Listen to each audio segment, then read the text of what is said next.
Welcome down to my 9-foot homemade oak bar. Pour yourself a cold one. You are listening to Bucks in the Basement. My name's Chris, and Craig here is the biggest Pirates fan you'll ever meet. Let's talk Pirates baseball now.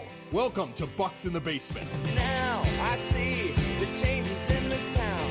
They change, they say one thing, but then the next day it's different. They change, but they don't know what they want. All they do is change. Going left, going right, travel day, travel night. That's where we'll go. No excuses, no goodbyes, no one cries, no more lies. We'll never know.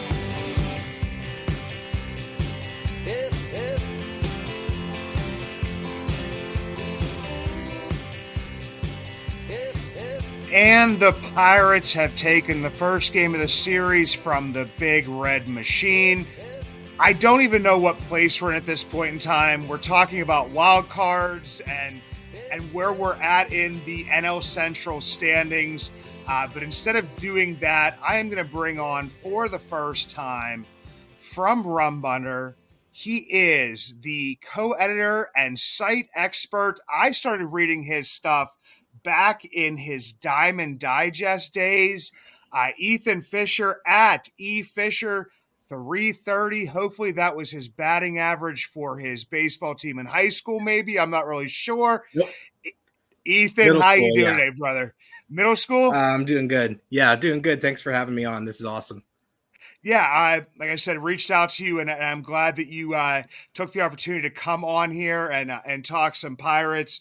Ethan's part of the Pirates Twitter community, gets into some good conversations, starts a little bit of trouble from time to time. I'm going to read one of his most recent tweets. I find it really funny when the Pirates make a decision that everyone deems fireable and indefensible, and it ends up working. And people just started lighting him up, and he's just like, can we just be happy that we won? Like, it's just like, guys, this is Twitter. This is X. This is not like real life. Yeah, I didn't get yelled at too bad for that one. I've gotten some pretty nasty stuff. That one went over pretty well, all things considered. Yeah, I think a couple people came to your defense. I liked it. I was just like, oh, having a good time with it. I made a tweet this past weekend about Jared Jones and his 4.79 ERA and 1.50 whip. And, called it clickbait and different things like that. The guy's a rookie, has been struggling a little bit. The one thing I did notice is first 7 starts, 5 walks total. Last 7 starts, 17 walks total. So that command that he had problems with in the minors could be resurfacing to a degree. They might also not be chasing as much stuff. I'm not really sure exactly what the stuff is going on. And also, he's at almost 80 innings, and he's 22 years old, and he's pitching in the major leagues. So, Ethan, we're going to be talking, some different stuff here. The biggest thing here right now is 35 and 37, hovering around 500. And I tried to search back through your timeline and different stuff. Did you have a prediction or a projection to start the season, like what you thought the Pirates would end up at? I had him right at 81 wins at the beginning of the season and just a couple games out of a playoff spot.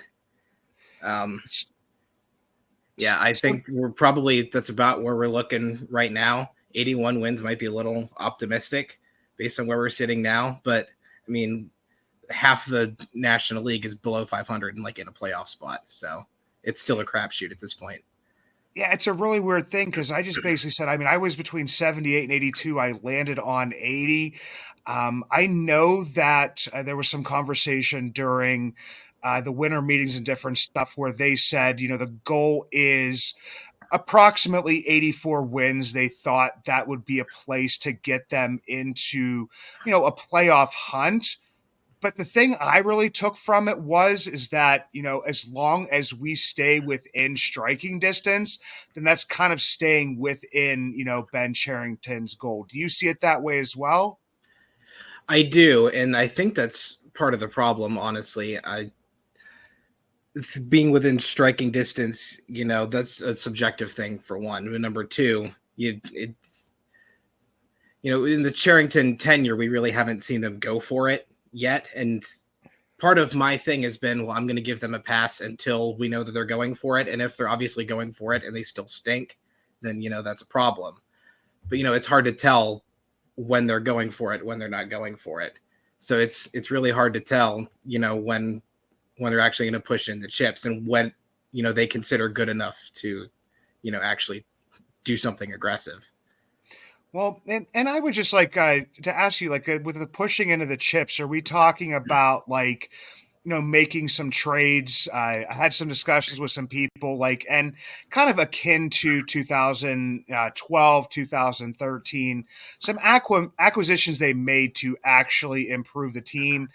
Some of them worked out, some of them didn't. Wandy Rodriguez pitched well for a little while, ended up getting injured. Gabby Sanchez wasn't a huge pickup, but at the time it was seen as improving the team. And Travis Snyder, it took a couple years before he even became like, what we would see as a regular player on the team, was still kind of more of a fourth outfielder, but it made the team better.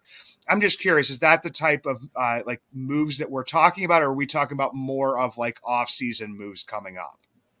I mean, either one, honestly. I think they're at the point this year where they need to seriously consider doing something more aggressive in terms of improving the offense. Because if you look at where the Pirates are at starting pitching wise, they can win a playoff series or two. And I don't think that's a very controversial statement. But just with how inconsistent the offense is, I think you can point to 3 or 4 spots on the field where it'd be pretty easy to get an upgrade.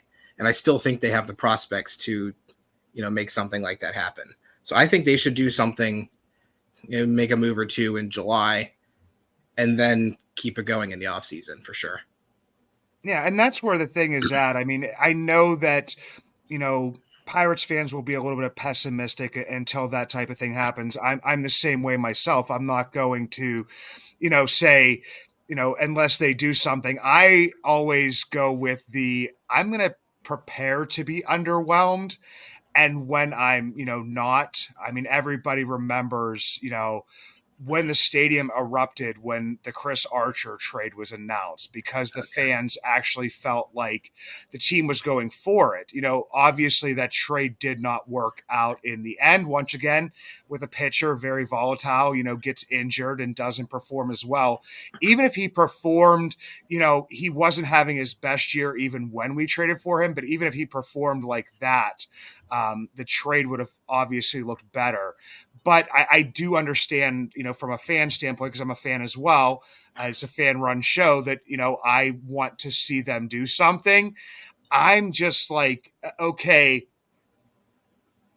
I hear people saying I want to see this trade happen, but I also want to see it work out, or we'll hold it against Cherington. Like, I can't hold the Archer trade really against Huntington in any way, because he was actually going for it, something that we've been begging for and wanting them to do.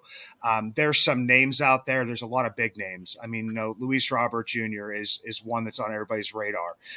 Pete Alonso is another one. Vlad Guerrero Jr. Taylor Ward is more in the wheelhouse for me, because I feel like that would still be a splash, but it would be, not in that same level. So, and I know that like Cherington has built this, prospect pipeline and stuff like that. But when I was like talking to you about what we were going to be talking about, and I was talking about the IL, like the Pirates IL this year has been absolutely insane. I mean, you got Henry Davis and Joey Bart both on the IL. You've got, Martin Perez, hopefully working his way back. Baraki, Alika, Bay, Marco, Quinn, Hunter Stratton, and then you got Endy Oviedo and Moretta, out for this, those guys, the last 3 out for the year. So, I mean, I feel like, some of this is, reinforcements to back up, some, unexpected injuries, and then some people just haven't been performing. Yeah, I think you're in a really tough spot pretty much anytime you have 3 catchers and 4 starting pitchers on the injured list. That just puts you in a really tough spot, especially when, number 1, the catchers that leaves you with are Yasmani Grandal and Jason DeLay, and number 2, when that leaves you with only 4 major league starting pitchers. I think they were really ill prepared for something like that to happen, even with being as aggressive as they were with getting Jared Jones and Paul Skeens to the major leagues. Yeah, the delay injury, I mean, how early it happened in the season. If anybody listens to our program, you know that me and Chris ran through, Yasmani Grandal's injuries. And I'm honestly just waiting for another one to pop up with him. Davis with a concussion, kind of unexpected. Bart with the finger, kind of unexpected. But really, I mean, you had to actually go out and get Bart because of Grandal's injury. You went out and got Grandal because of Endy's injury. So, I mean, there's just a lot of different stuff that's piling up. And then you have, in my estimation, Davis, everybody was saying, of course, Shelton's going to say he's ready to come back up. He did what we needed him to do and different stuff like that. But, I mean, he was striking out at a pretty high clip still in AAA, even though he was hitting for power. He is, a natural pull hitter, but I was actually kind of excited. I'm sorry that he's injured right now, because when he did hit that home run, it was to, right center field. So it's still considered possibly like a pull side, but to me, if he can do stuff like that, then that can be, better than hitting those, hard screaming grounders just inside the bag. But I mean, we don't know when we're going to see that. And then Delay he's a fine backup. I mean, I hate to talk about him like that. It's like he's a major league catcher. I believe that Jason Delay is a major league catcher, but I just believe that he is better suited to catch, 30 to 35 games, maybe 40, as opposed to now he's probably your better option just because Grandal is, just not hitting whatsoever. And totally out of it defensively too, just even mentally, like, you never even know what he's doing half the time. Yeah, that thing that happened when he was just like tossing the ball back to Jones, like everybody called it a little league play, and it is. Like I was telling you before I hopped on here, I was down at my son's little league game coaching, and we've seen a couple times where like some of our better players are able to steal home because guys just kind of wandering back to the mound, lollipop tosses, different stuff like that. So that clearly is a very, little league play. And especially since if the third baseman's not holding him on, it's the catcher's job to at least, keep that player honest. And he absolutely didn't. So now you're saying like now it's like Jason Delay is the best option you have right now. And once again, no offense to Jason Delay, but in a major league team, especially when you have guys that you already have, Michael A. Taylor, who's a defensive specialist. You have Brian Hayes, who is normally a defensive specialist, but I don't know if anybody's looked it up right now. He's 0 outs above average at this point in time for the season. And his DRS is defensive runs saved is not looking much better for a guy that, usually totals, 20 to 24 like defensive runs saved a season, and outs above average is usually a leader. So you have a lot of guys that in Triolo, defensive specialists, stuff like that. So then Delay's just another, soft hitting defensive specialist. Yeah, and going back to Hayes, I just looked it up. He's playing at a pace of 9 defensive runs saved across the season, which is still really good. But at the same time, that would comfortably be the worst he's ever performed. And we've already seen him on the injury list a couple weeks ago with a back, I think it was. And I have a feeling he's going to be on his way back there. He hasn't hit like all year. I'm worried that it's still bothering him and that he's going to end up having to go back on the injured list. Yeah, Ethan, I think you're right on with that. I mean, you look at the games that he's played. Of course, I think it was 2021. It was the wrist injury, diving back in against the Cubs. But after that, it's always been the back. And then last year, he gets hot, goes on for a month, comes out torrid. And I know that, some of that is in the swing changes, different stuff like that. But at this point in time, I'm just questioning how much of that is health. Like, I feel like if you have a healthy Brian Hayes, then you have that shot. But, with the, injury and a back injury that, keeps on popping back up, what are the chances of having, a healthy Brian Hayes? It's almost like that every single year you should just plan a month shutdown for him just to try to keep him healthy for the entire season. I mean, I don't want to do that, but at this point in time, I mean, he's not really pulling the ball a ton. And when he is, it's something I've talked about a million times. He hit one to like right center field the other night, and they're like, man, that should have been a gapper, but the guy was fading him to that spot. And I'm like, well, he's fading him to that spot because he doesn't pull the ball. So it takes away like, a third of the field with the way that he's hitting. Yeah, looking at his numbers this year, his average exit velocity is the worst of his career. His hard hit rate's the worst of his career. His pull percentage is the worst of his career. His ground ball rate is the second worst of his career. I mean, he looks nothing like he did in the second half of last year. No, it's not really, even close. It has looked like a shell of himself, and like you said, it kind of feels like one of those injuries could be coming back on. And I mean, you do have Triolo that can play that position defensively. I think Nick Gonzalez can probably play it better than most people think that he could. I think that his second best position is probably third base, and they did play him some of that in the minors as well as during spring training. But like I said, it's another, if you have Triolo there, it's, soft hitting defensive guy, and you're kind of looking like where this power's coming from. I know that people like, I love Kutch, and, he has made me eat a little bit of my words by, turning it on at this point in time in the season.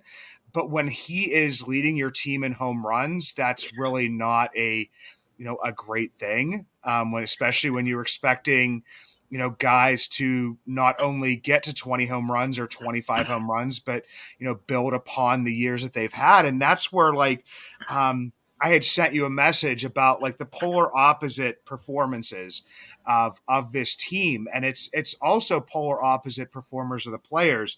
I mean, you're looking at, I brought up an example, like we lose to Detroit 0-8 in the first part of the doubleheader, and then we win 10-2.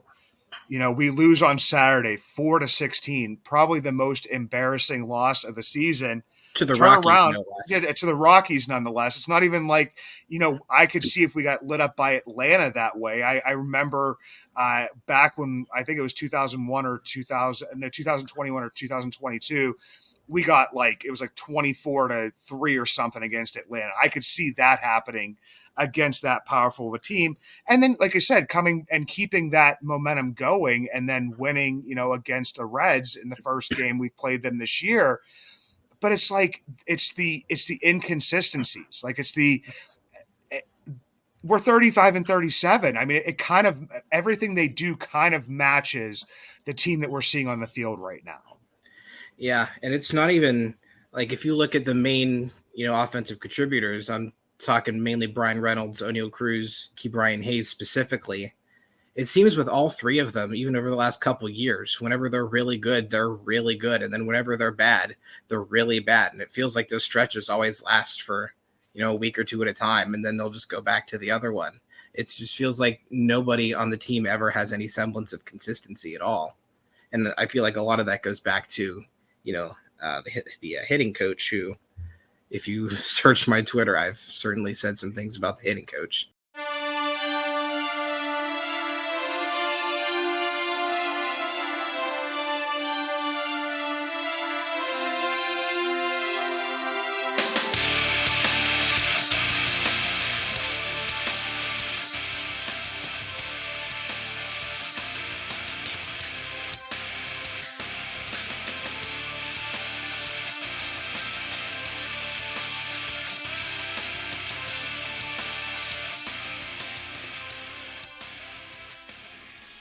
Are you a fan of the Pittsburgh Pirates and supporting small businesses? If so, Bucks in the Basement has you covered. Introducing the Bucks in the Basement Vouch Store with products from places like Split Rock Coffee. Coffee with a purpose. Established, owned, and operated by disabled veterans sworn to protect America. Or Camp Craft Cocktails. More than cocktails. It's a mission to build longer tables where everyone is welcome. We try and vouch for these products. Bucks in the Basement, proudly brought to you by Vouch. Visit our Vouch store at bucksinthebasement.com or simply click on the link in the show notes. I did want to point out the one thing, like, I know that he's taking some flack right now because, Rowdy went and talked to his dad and, talked to a former instructor with the Blue Jays. And it never is a good look when that type of stuff happens. But for some reason, whenever that was said, the first thing I thought of is every single time Adam Frazier would go on a tear, Greg Brown would mention, his dad called him after and showed him video and different stuff like that. I definitely agree that something has to change with this hitting philosophy, or at least the execution of this hitting philosophy. Because in its the way you think about it is that, you take walks, you get hits. If you strike out, it's an out. It's no worse than grounding to second base or whatever it may be. But if you don't have that power element where guys get on base and you can drive them in quickly, or at least, have the sluggings up there. When you see, Nick Gonzalez is, one of the only players, or I think maybe the only player other than Joey Bart in a small sample size, up over an 800 OPS. And you have people setting their watches by the fact that once June rolls around, Brian Reynolds is going to heat up. I mean, some of that stuff, it's just you need one of those players that can be like the slump buster, just like when you want a pitcher that can end that streak. It's okay, we have a guy that's going to step on the mound and the losing streak ends today. And that's been a good thing for the Pirates this year. I mean, everybody will point back to AJ Burnett because, you went on a 3-game losing streak. It's AJ's turn up. Your chances of winning that game are better. I mean, at least now we have, Skeens, who pitched another great performance, Mitch Keller, who's been doing very well outside of, his last 2 starts in the first inning of the year. Bailey Falter has contributed very well. Jared Jones, has done, even within those struggles, he did, perform very well against the Dodgers. So you do have those guys that can do that, but it doesn't kind of seem like that the Pirates, have that consistent hitter that will basically be okay, if the rest of the team goes into a slump, I'm going to put this team on my back. I think I tweeted out when I was, put out my thing about Jared Jones. I said, the one thing I worry about this team when I look back on it, because everybody's going to compare, this team to the last team that made the playoffs and the last team that did a full, on rebuild. I basically said, I don't know if we have a 25-year-old Andrew McCutchen on this team. And I think that's where this missing piece is at. If Gonzalez could be that, I don't want to put that pressure on him. That would make things so much easier. Or, if Cruz could start to turn it on in the second half, I'm giving him the benefit of the doubt to a degree, just because of having a full year off.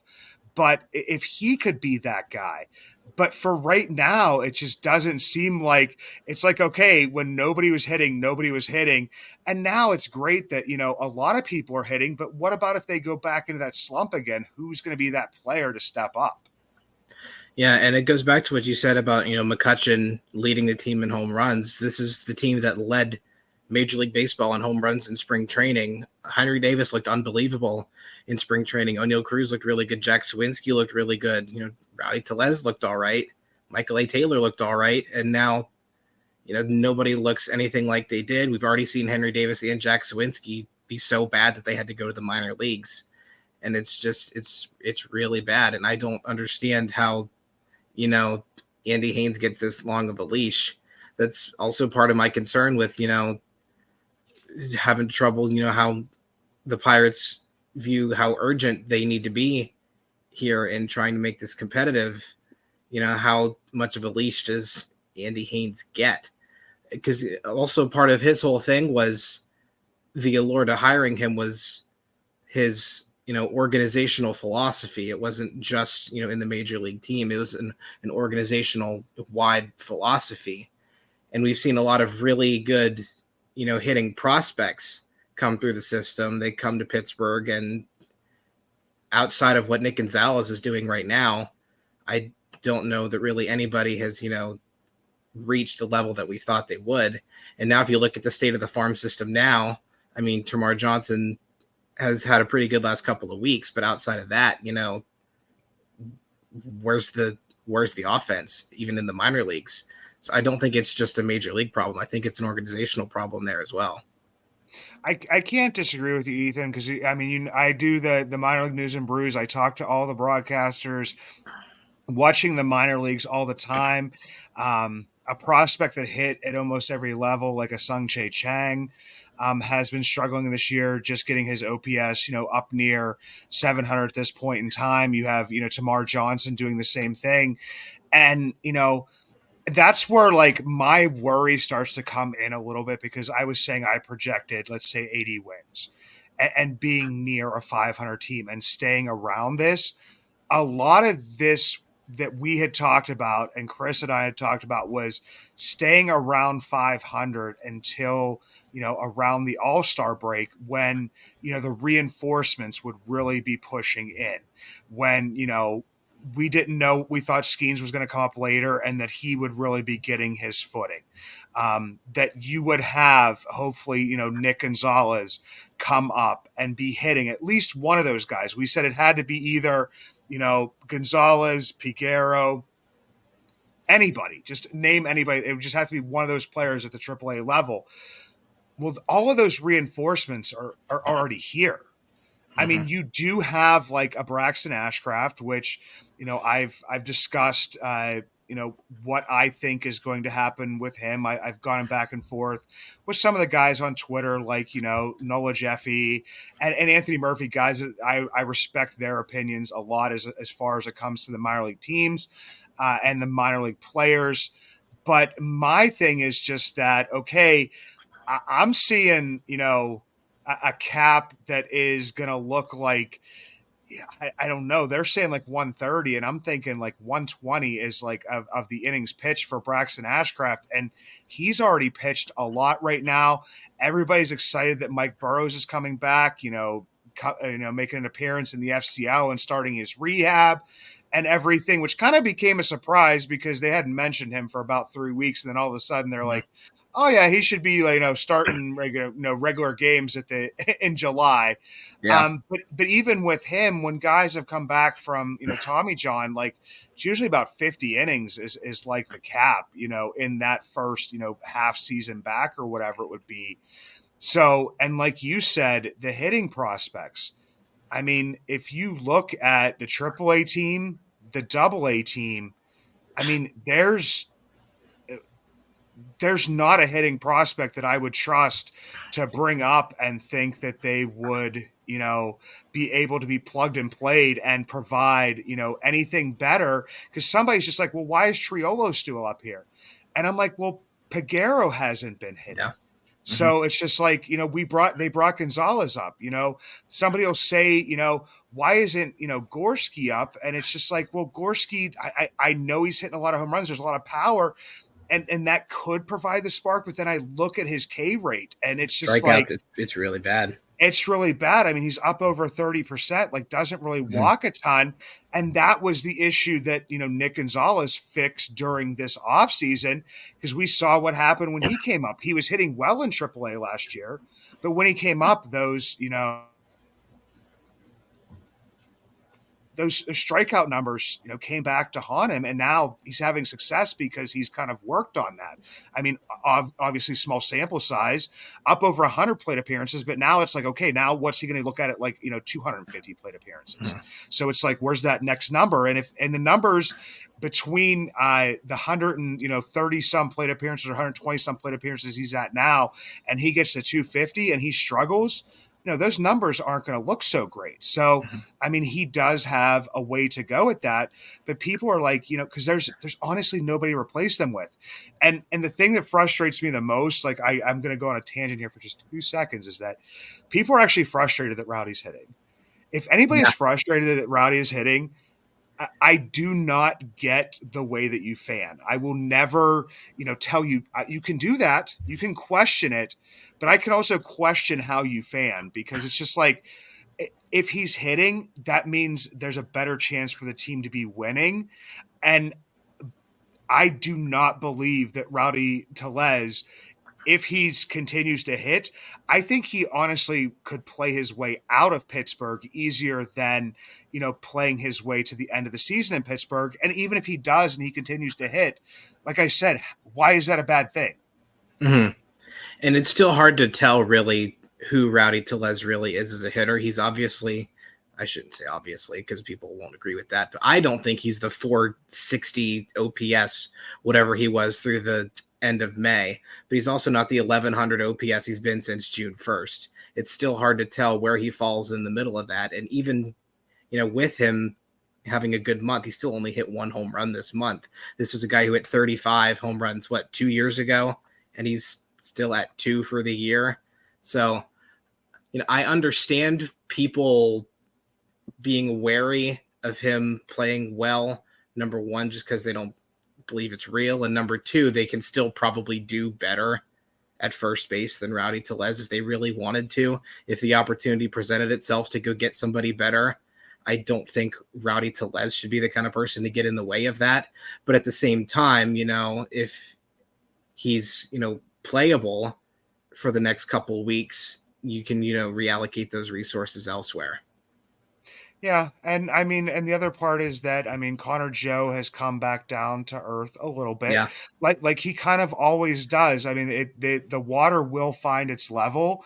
I believe that, Connor Joe has improved over his time in Colorado. I think he's one of those kind of like little bit of a late bloomer type player, but he's going to fall right around by the end of the year, probably that, league average to just above league average hitter, which is not a bad thing, with a little bit of power, and it has versatility to, give some outfielders some rest, give the first baseman a rest. So he's a is a good player to have on your team. But, I was worried about that happening. It's like, okay, you do have to play him at first because Rowdy was playing so bad, but you can only play him for so long, because at some point in time, he gets overexposed as a player, because people know he's going to watch pitches. He's like Andy Haynes's protege in some ways. I feel like it's just that he is a guy that is going to take, a ton of pitches and different stuff like that. But like, I'm just trying to think here. So we're thinking you got to add it first. You would think you got to add a catcher, possibly an outfielder, and then some bullpen help. Like, we're going to have to, that'd be making a decent amount of moves, which before I let you go here, because we are 30 minutes of Bucks, but once I start talking Pirates, I could talk for like 2 hours. But my question is to you, and we can kind of discuss this for the next few minutes, is what would you prioritize if you agree with me that those are the needs? I will side with you and give the mulligan to Rowdy Tellez and let him figure it out at first base. Let him and Connor Joe be the platoon at first base. He can have that. I think you can find 2 playable catchers between what they have right now. I'm not convinced that Henry Davis is one of those top 2, which is a problem, but I think between what they have, you can find 2. I would go get an outfielder, and I would get a relief pitcher. I think we're at the point, and I wrote about this earlier today with Paul Skeens and Jared Jones, where they're going to have to manage their innings if they're going to be able to, number one, survive the whole season, and number two, even be there in October, should the Pirates be lucky enough to get there. And I think to do that, you're probably going to have to go prolonged stretches of a 6-man rotation to stretch them out. And you're going to have a more reliable bullpen outside of, the 3 or 4 guys that they have back there right now, outside of the Bednar, Chapman, Holderman. I'll throw Luis Ortiz in there as a good 4th guy. Outside of that, it's really iffy, which is a real shame given how good the bullpen was last year. So I would prioritize getting another bullpen arm. Yeah, and I can't disagree with that. The big thing here is, like, Luis Ortiz, these last two, like a couple times through the rotation, has been like the de facto, fifth starter in what he's done. For some reason, the Pirates can pull that type of thing off. They did it for 2 months last year and actually had, like a winning record for that period of time. But I mean, eventually it's just like, you can't start it this early in the season. What Ortiz has done has been great. But I also feel like that he was showing some stuff as being like the multi-inning guy in the bullpen as well. With a starter going like 5 or 6 innings or something, he's a guy that could also save your bullpen that way. I mean, Fleming, we saw him pitch well in Miami. We saw him pitch well in Colorado, and we didn't see him do, a ton of great stuff in between there. Yeah, the bullpen, and I think I pointed this out to Chris one of the last times I was on with him, was just that basically, I mean, the Orioles did it last year to get Grayson Rodriguez, to the, to the postseason.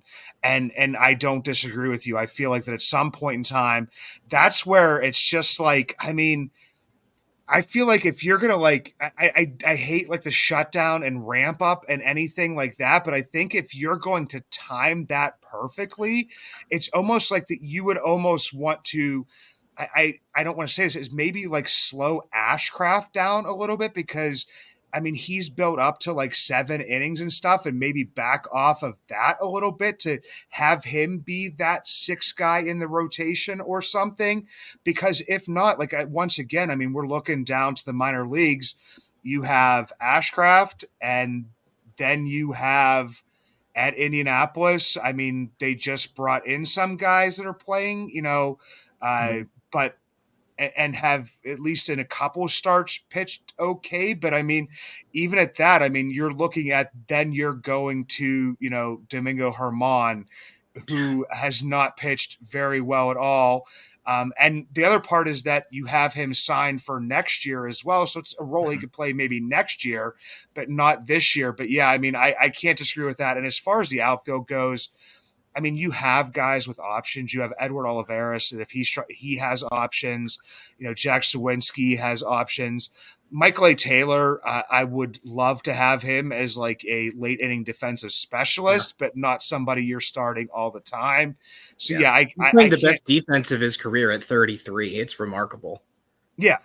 No, he looks great out there. And the thing I always say is that he makes the hard plays look so easy. So when other players are diving for stuff, he's the guy that's underneath it, just kind of making the catch. But the advanced metrics can tell that, oh my God, the read that he made and the jump that he made, made that such an easy play. But that's also a very valuable thing to have, on a ball club, and something that you need. But when you have, the rest of your outfield, aside from Brian Reynolds catching heat here, in June, you don't really have those, offensive producers that you would need from the outfield. Mm-hmm. Yeah. And I would go so far as to say I think it would be worth it to make a real push for Luis Robert or Jazz Chisholm or somebody in that category. I think like what you said earlier about how they need to have that impact, the slump stopper in that lineup. I think it would be worth it to, make the splash to get one.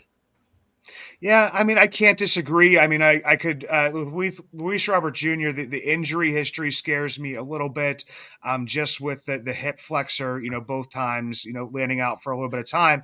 But it's even, I hear what you're saying, though, because it's like that type of player. We need to go get, that type of player that can impact. And we know that when he's on the field, he will impact it. So I can't disagree with that whatsoever. But guys, we're up against it here. I definitely want to thank Ethan for coming on. Definitely do go read, anything that Ethan writes over there at Rumbunter. Follow him. I told you before that, Rumbunter has a bad rap at times on X, and I wanted to also bring you on here to show that like this is run by it's actually not.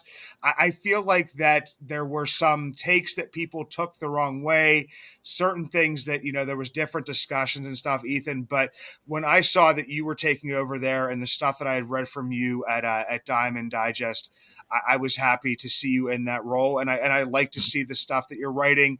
So who anybody that doesn't, go follow him and read his stuff. And Ethan, would love to have you back on here again sometime. Yeah, I'd love to do it again. This was awesome.